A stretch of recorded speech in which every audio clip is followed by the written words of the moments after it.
ഞങ്ങൾ ആരും നിങ്ങളെ റോഡുമേലിട്ട് ഒഴിച്ചു പോകാൻ വരുന്ന ആളുകളല്ല. ഇതിനേക്കാൾ വലിയ സമരം നയിച്ചിവിടെ എത്തിയ ആൾക്കാരാണ് ഞങ്ങളൊക്കെ.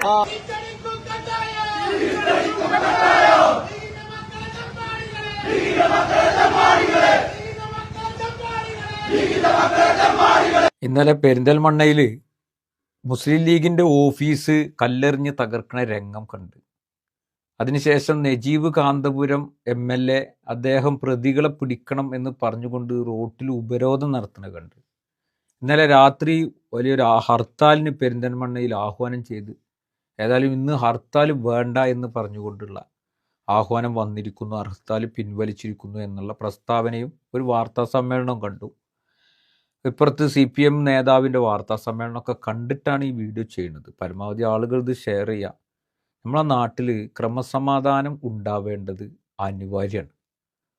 അതായത് ഞാൻ മനസ്സിലാക്കുന്നത് ഈ ഒരാഴ്ചയിൽ കേരളത്തിൽ വിജയാഹ്ലാദത്തിൻ്റെ മറവിൽ ധാരാളം സംഘർഷങ്ങളാണ്, അക്രമ പ്രവർത്തനങ്ങളാണ് നടന്നിട്ടുള്ളത് എന്നുള്ളത് വാർത്താ മാധ്യമങ്ങൾ മാത്രമല്ല, സോഷ്യൽ മീഡിയ പരിശോധിച്ചാൽ തന്നെ ഭയാനകമാകുന്ന രീതിയിൽ വടിവാൾ കൊണ്ട് ചെല്ലുന്നത്, വീട്ടുകാരെ തെറി വിളിക്കുന്നത്, അതേപോലെ തന്നെ അഴിയൂരിൽ വധശ്രമത്തിന് ശ്രമിച്ചുകൊണ്ട് സാലിം എന്ന് പറയുന്ന ഒരു SDPI പ്രവർത്തകനെ മുസ്ലിം ലീഗ് ആക്രമിക്കുന്ന രംഗം കണ്ടു.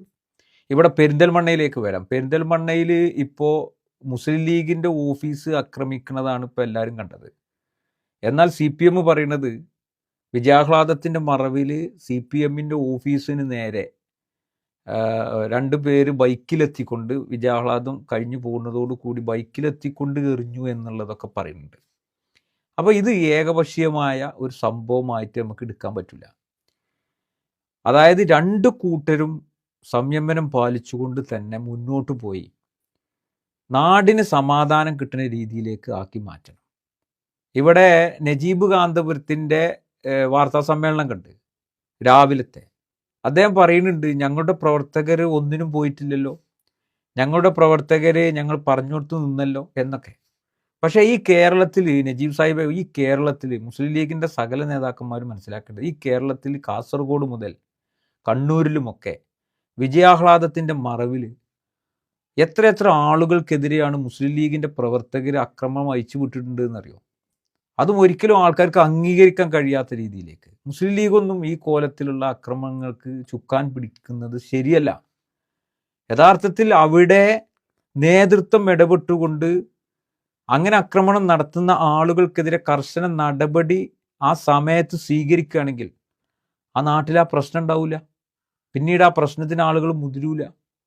നേരെ മറിച്ച് അതിന് മൗനമായി നിൽക്കുമ്പോൾ ഇതേപോലെയുള്ള പ്രതികരണങ്ങൾ തിരിച്ചു വരുമ്പോൾ അപ്പോൾ വന്നിട്ട് പിന്നെ റോഡ് ഉപരോധിക്കലും ഹർത്താലും നടത്തിയിട്ട് എന്ത് കാര്യമുള്ളത്?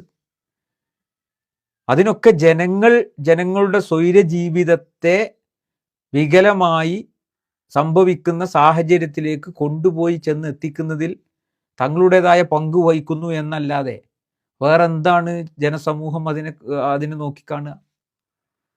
ശരിക്ക് 2 കൂട്ടരും സംയമനം പാലിച്ചുകൊണ്ട്, ഞാൻ മനസ്സിലാക്കുന്നത് ഇന്നലെ മുസ്ലിം ലീഗിൻ്റെ ഓഫീസ് എറിഞ്ഞ് തകർക്കണ കണ്ടപ്പോൾ എന്തായാലും ഓരോ പ്രവർത്തകൻ്റെയും വിയർപ്പിൻ്റെ ഒരു അംശം, പല ആളുകളുടെയും അധ്വാനത്തിൻ്റെ ഒരു വിഹിതം തന്നിട്ടായിരിക്കും അത്തരത്തിലുള്ള ഓഫീസ്, അതിപ്പോൾ CPMൻ്റെ ആണെങ്കിലും ഈ മുസ്ലിം ലീഗിൻ്റെ ആണെങ്കിലും SDPIൻ്റെ ആണെങ്കിലും കോൺഗ്രസിൻ്റെതാണെങ്കിലും ഒക്കെ ഉണ്ടാക്കിയിട്ടുണ്ടാകുക. ഒരു നേതാവ് പറയുന്നത് കേട്ടു, 19 ലക്ഷം രൂപ കൊടുത്ത് ഇപ്പോൾ പുതുക്കിയതാണ് ആ ഓഫീസ് എന്ന് പറയുന്നത് കേട്ടു. അതിൻ്റെ തുക ശരിക്ക് കണക്കാക്കിയിട്ട് അത് CPMൽ നിന്ന് വാങ്ങണം. ആരാണോ അത് ആക്രമിച്ചത് ആ പ്രവർത്തകരിൽ നിന്നും ആ പാർട്ടിയിൽ നിന്നും വാങ്ങണം.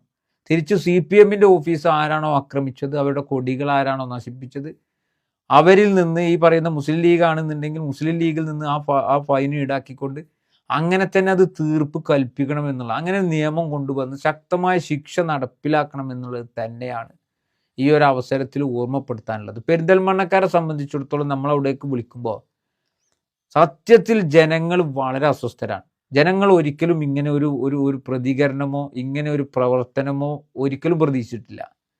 ജനങ്ങൾ ഭരണത്തിനോടുള്ള വിയോജിപ്പ് കൊണ്ട് അവിടെ വോട്ട് കുത്തിയതിൻ്റെ അടിസ്ഥാനത്തിൽ അവിടെ വിജയിച്ചു വന്നവർ ആഹ്ലാദ പ്രകടനത്തിൻ്റെ മറവിൽ ഈ കോലത്തിൽ ചെയ്യുമെന്ന് ജനങ്ങൾ ഒരിക്കലും അത് അംഗീകരിച്ചിട്ടില്ല. തിരിച്ചും അതുപോലെ തന്നെയാണ്. ഇങ്ങനെ കുറേയൊക്കെ ചെയ്തു എന്ന് പറഞ്ഞുകൊണ്ട് തിരിച്ച് ലീഗിന്റെ ഓഫീസ് ആക്രമിച്ചുകൊണ്ട് വലിയ ഭയാനകമായ ഒരു അന്തരീക്ഷത്തെ സൃഷ്ടിച്ചെടുക്കുന്നതിൽ ഇരു കൂട്ടരും ഇരു മുന്നണികളും ഒരിക്കലും ജനങ്ങൾ അംഗീകരിക്കാത്ത രീതിയിലേക്ക് കടന്നുപോയി എന്നുള്ളതാണ് ഇതിന്റെ വാസ്തവം.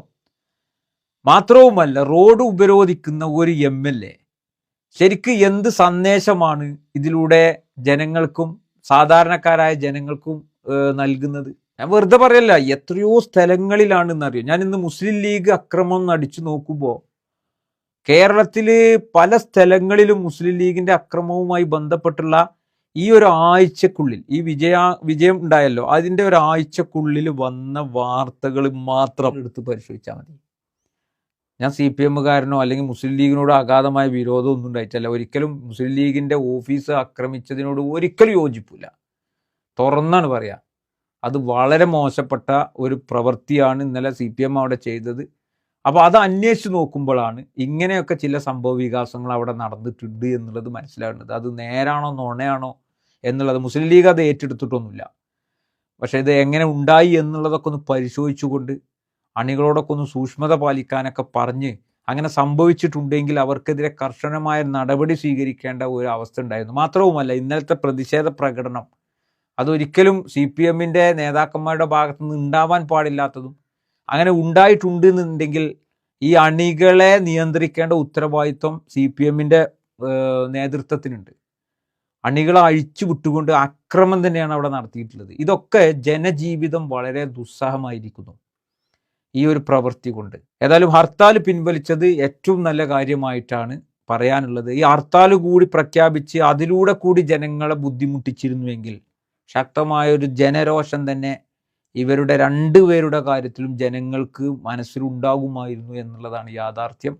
ഏതായാലും എല്ലാം ശാന്തമാകട്ടെ, നിയമ നടപടികൾ ഉണ്ടാവട്ടെ, നേതൃത്വം ഇടപെട്ടുകൊണ്ട് ഇത്തരം സംഭവങ്ങൾ ഇനി ആവർത്തിക്കാതിരിക്കാനുള്ള മുൻകരുതലെടുത്ത് സർവകക്ഷി യോഗം കൂടി എല്ലാവരെയും വിളിച്ചു ചേർത്ത് രമ്യമായി പരിഹരിച്ചുകൊണ്ട് ശാന്തമായ ഒരു അന്തരീക്ഷത്തിൽ ജനങ്ങൾക്ക് വേണ്ടി പ്രവർത്തിക്കാനും ജനങ്ങൾക്ക് വേണ്ടി ഭരണം നടത്താനും നിങ്ങൾക്കൊക്കെ കഴിയട്ടെ എന്ന് ആത്മാർത്ഥമായി ആഗ്രഹിച്ചുകൊണ്ട്, ഇന്നിപ്പോൾ പെരിന്തൽമണ്ണയിലെ വിഷയം വളരെ സങ്കീർണമായി നിലനിൽക്കുന്ന സാഹചര്യത്തിൽ മൊത്തം അന്വേഷിച്ച് നോക്കുമ്പോൾ, മൊത്തം കേരളത്തിലെ വിജയാഹ്ലാദത്തിൻ്റെ ഒരു ഗ്രാഫ് എടുത്ത് നോക്കുമ്പോൾ ഇങ്ങനെയൊക്കെയാണ് സംഭവിക്കുന്നത്. ഇതൊന്നും ഒരിക്കലും സംഭവിക്കാൻ പാടില്ലാത്തതാണ്.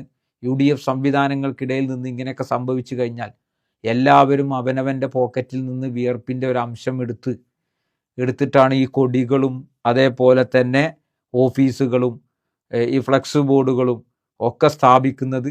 ഓരോ പ്രവർത്തകനെ സംരക്ഷിക്കാനും ഓരോ പാർട്ടിയും പ്രതിജ്ഞാബദ്ധമാണ്. അപ്പോൾ അവർക്ക് മേലെ വിജയാഹ്ലാദത്തിൻ്റെ മറവിലൊക്കെ ആക്രമണങ്ങൾ അയച്ചു വിടുമ്പോൾ തിരിച്ചും ഇതുപോലെ പ്രതികരണങ്ങൾ ഉണ്ടാകുമെന്നുള്ള ഒരു തോന്നലെങ്കിലും എല്ലാവർക്കും വേണം. അവിടെയാണ് സമാധാനം നഷ്ടപ്പെടുക. അതിലേക്ക് മുതിരാതിരിക്കുക എന്നുള്ളതാണ് ഉത്തരവാദിത്വമുള്ള പാർട്ടി പ്രവർത്തകർ എടുക്കേണ്ട പക്വമായ നിലപാട്. മറ്റുള്ള അവരെ നമ്മൾ ബഹുമാനിക്കുക, നമ്മുടെ വിജയാഹ്ലാദം പക്വമായിരിക്കുക. അവിടെയൊക്കെയാണ് ജനാധിപത്യ മര്യാദ, ജനാധിപത്യം വിജയിക്കുന്നത്. അവിടെയൊക്കെയാണ് പരസ്പര കക്ഷി രാഷ്ട്രീയ ഭേദമന്യേ സ്നേഹം വളരുന്നത് എന്ന് മനസ്സിലാക്കിക്കൊണ്ട് പ്രവർത്തിക്കാൻ നിങ്ങൾക്ക് എല്ലാവർക്കും കഴിയട്ടെ എന്ന് ആത്മാർത്ഥമായി ആഗ്രഹിച്ചുകൊണ്ട് നിർത്തുന്നു. നന്ദി.